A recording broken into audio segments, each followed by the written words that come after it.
नमस्कार। शरद पूर्णिमा के इस अवसर पे आप सभी का स्वागत है। मित्रों, आज की जो दिन है सबसे महत्वपूर्ण दिन में से है माँ लक्ष्मी के लिए। आज महालक्ष्मी के दिन माना गया है।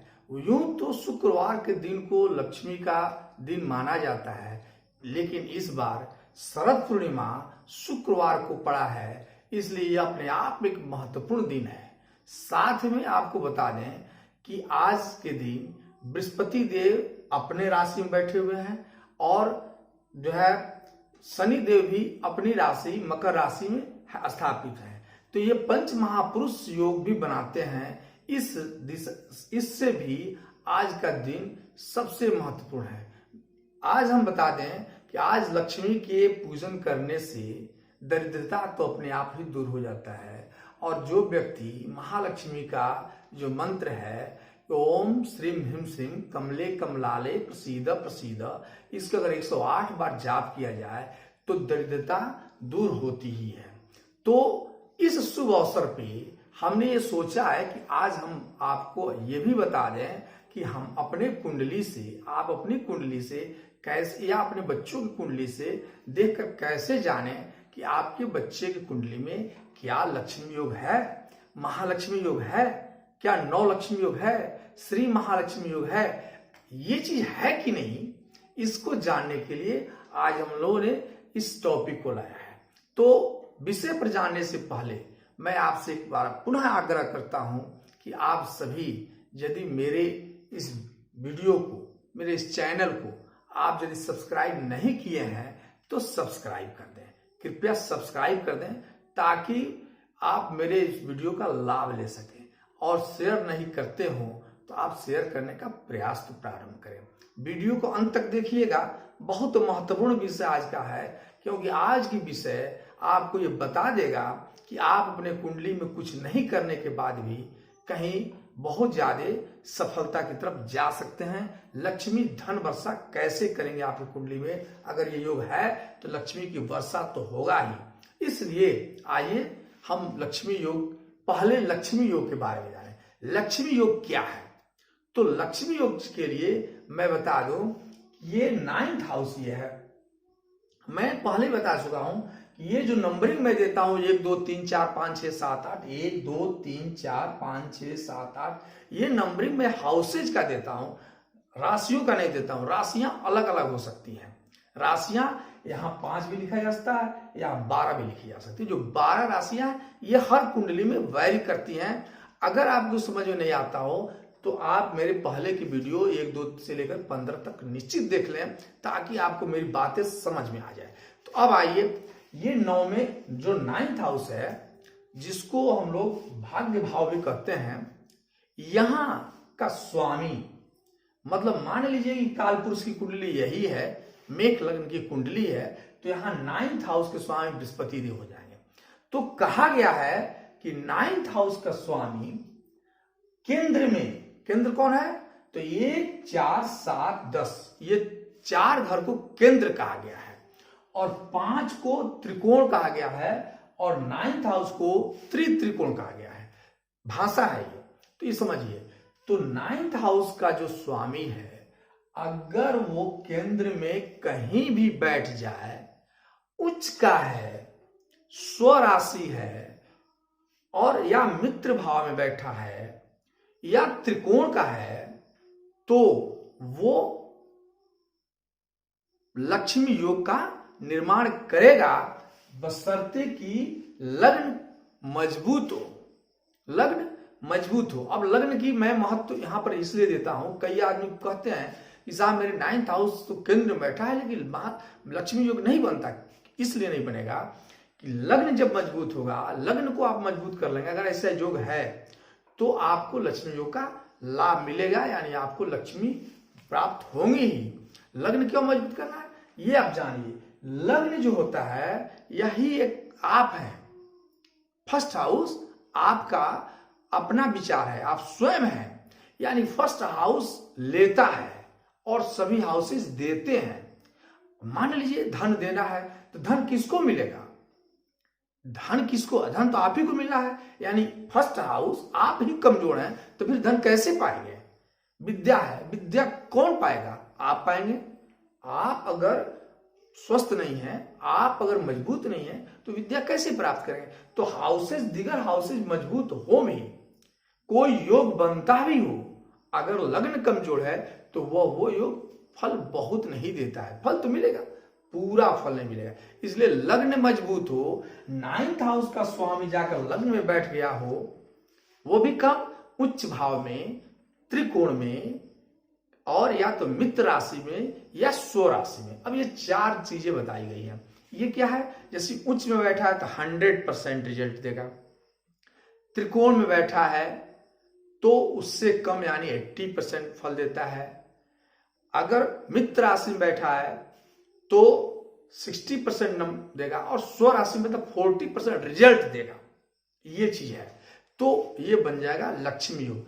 अब आइए हम लोग ये जाने कि महालक्ष्मी योग कैसे बनेगा।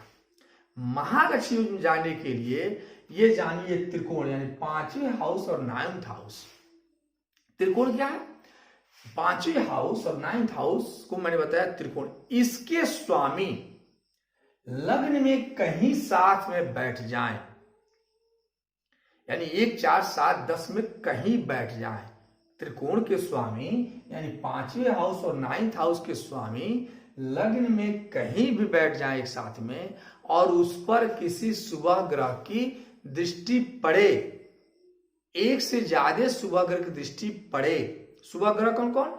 तो बृहस्पति, शुक्र, चंद्रमा और बुध, ये शुभ ग्रह में आते हैं। इनकी दृष्टि पड़े तो हो जाएगा महालक्ष्मी योग। आपको बहुत कुछ करना नहीं, अगर ये कुंडली में है तो मान कर चलिए कि उस व्यक्ति को धन, वैभव, यश की प्राप्ति होगी ही।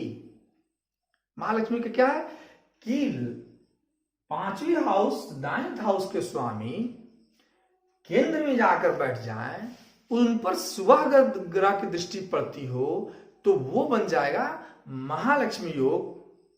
और ऐसा क्यों होता है? तो देखिए, कुंडली की भाषा में 5वें हाउस और 9th हाउस को लक्ष्मी का घर कहा गया है, ठीक है, और केंद्र को विष्णु का घर कहा गया है। तो विष्णु के घर में जब लक्ष्मी का प्रवेश होगा तो बन जाएगा महालक्ष्मी योग। दूसरी सिद्धांत क्या है? अब उल्टा चलिए, केंद्र का स्वामी त्रिकोण में आकर बैठ जाए। समझिए ऐसे कि केंद्र का स्वामी त्रिकोण में आकर बैठ जाए, मतलब यहां का स्वामी यहां बैठ जाए, यहां बैठ जाए, और द्वितीय भाव का स्वामी, ये धन स्टोर करने वाले हैं, इसका स्वामी एकादश भाव में जाकर बैठ जाए, ठीक है। द्वितीय भाव के स्वामी एकादश भाव में जाकर बैठ जाए, और द्वितीय भाव पर कोई शुभ ग्रह की दृष्टि पड़ती हो, द्वितीय भाव पर कोई शुभ ग्रह की दृष्टि पड़ती, ऐसे समझिए कि ये 5वें घर है, ये लग्न का स्वामी 5वां घर में या 9th हाउस में आकर बैठ जाए। केंद्र का स्वामी 1, 4, 7, 10, लग्न का स्वामी आए तो बेटा सबसे बेटर, तो या कर बैठ जाए।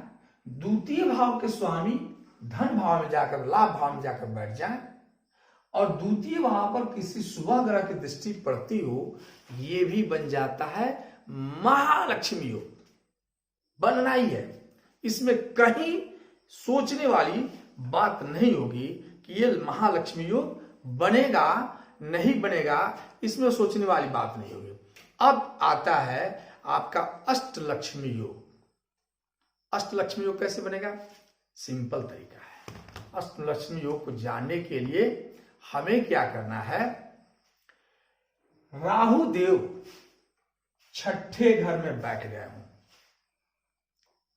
राहु देव 6ठे घर में आ गए, और बृहस्पति केंद्र में कहीं भी उच्च की या मित्र राशि में, माने मजबूत स्थिति में बैठे हो, तो ये बन जाएगा हम लोगों का अष्टलक्ष्मी योग। अब समझिए ऐसा क्यों कहा गया है अष्टलक्ष्मी योग हो जाएगा कि छठे घर में राहु जो है वो प्रबल शत्रुहंता बनाता है। छठे घर का राहु प्रबल शत्रुहंता बनाता है, यानी वो व्यक्ति जिसके शत्रु अपने आप नतमस्तक हो जाएं, और बृहस्पति जो अपने आप में एक शुभ ग्रह है और वो अगर मजबूत स्थिति में केंद्र में बैठ जाए तो वो लक्ष्मी का सृजन करा ही देते हैं। तो यानी जो संपत्ति उनको हासिल होगी और शत्रुता कहीं नहीं होगा या शत्रु उनका कोई नुकसान नहीं करेगा तो क्या होगा, इसी को कहा जाता है अष्ट लक्ष्मी योग। अब इसके बाद एक नौ लक्ष्मी योग है जो बड़े ही कठिनाई से हासिल होता है। इसके लिए आपको मतलब सभी कुंडली में नहीं मिलता, फिर भी इसका वर्णन किया गया है जिसको मैं बता देता हूं। लाभ भाव का स्वामी, ग्राम हाउस का स्वामी कहीं केंद्र में बैठ जाएं, ध्यान दीजिए, लाभ भाव के स्वामी केंद्र में बैठ जाएं और इनकी दृष्टि लाभ भाव पर पड़े। पहला, लाभ भाव के स्वामी केंद्र में बैठ जाएं और इनकी दृष्टि लाभ भाव पर पड़े। दूसरे घर के स्वामी लाभ भाव में जाकर बैठ जाएं और 9th हाउस के स्वामी 9th हाउस में ही बैठे।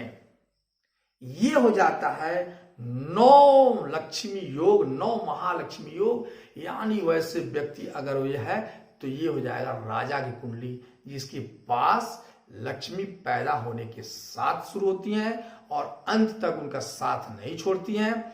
यह जानिए ऐसा क्यों कहा गया है।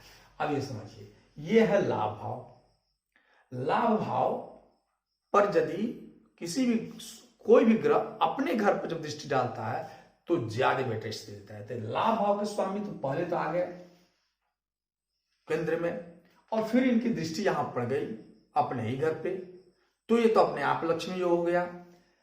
दूसरे भाव के स्वामी जहां धन का सृजन जो होने के बाद स्टोर होता है, रुकता है, यह देखा जाता है कि कितना संपत्ति हम बचा पाएंगे। ये दूसरी बात। तो दूसरे भाव जो धन को, संपत्ति को बचाने वाली है, वो आकर के लाभ भाव में बैठ जाए और 9th हाउस जो अपने आप में लाभ भाव एक तरह से है, ये धन भाव है, तो यहां आय का घर माना भी गया है। तो यहां जो है ये आकर के बैठ जाए, अपने घर में हो, तब क्या पूछना है। तो निश्चित रूप से ये राजा की कुंडली होती है। ये मैंने लास्ट जो बताया कि मतलब 9 लक्ष्मी योग या सभी के कुंडली में रेयरेस्ट कभी मिलता है, लेकिन इसके पहले वाले जो मैं बताया लक्ष्मी योग के बारे में बताया, श्री महालक्ष्मी योग के बारे में बताया, महालक्ष्मी योग के बारे में बताया, अष्टलक्ष्मी योग के बारे में बताया, ये चीजें अधिकांशतः आपकी कुंडली में मिल सकती हैं। अगर ये मिल गई आपकी कुंडली में है तो मानकर चलें कि आपके चाहे आपके बच्चे का, आप सिंपल इसको देख सकते हैं अपनी कुंडली से, तो धन, वैभव, यश, कृति, ये सारी चीजें आपके पीछे चलेंगी। यानी आप आगे चलेंगे, लक्ष्मी पीछे से आपके दौड़कर पकड़ने का प्रयास करेंगी और आप ये समझिए कि आपके आगे आगे लक्ष्मी चलेगी। ऐसा समझे, लक्ष्मी आपसे आगे रहेंगी, यानी आप जहां जाएंगे वहीं लक्ष्मी का वास होगा। तो ये चीज हो गया हमने जो समझाया। पुनः मैं कहूंगा कि अगर इसके बावजूद अगर कुंडली में दरिद्र योग हो या जो भी हो, मैं इसका विवरण आगे चल कहूंगा। आज की रात आप लक्ष्मी की पूजा निश्चित करिए, लक्ष्मी मंत्र का जाप निश्चित करें। और मैंने बताया नहीं कुछ आता है तो ओम महालक्ष्मी नमः ही कर सकते हैं। ओम श्रीम ह्रीम श्रीम कमले कमलाले प्रसीद प्रसीद श्रीम ह्रीम श्रीम महालक्ष्मी नमः। आप सभी को लक्ष्मी माँ धन वैभव और यश से भरे। इतना कहते हुए मैं अगले वीडियो में पुनः मिलूंगा। नमस्कार।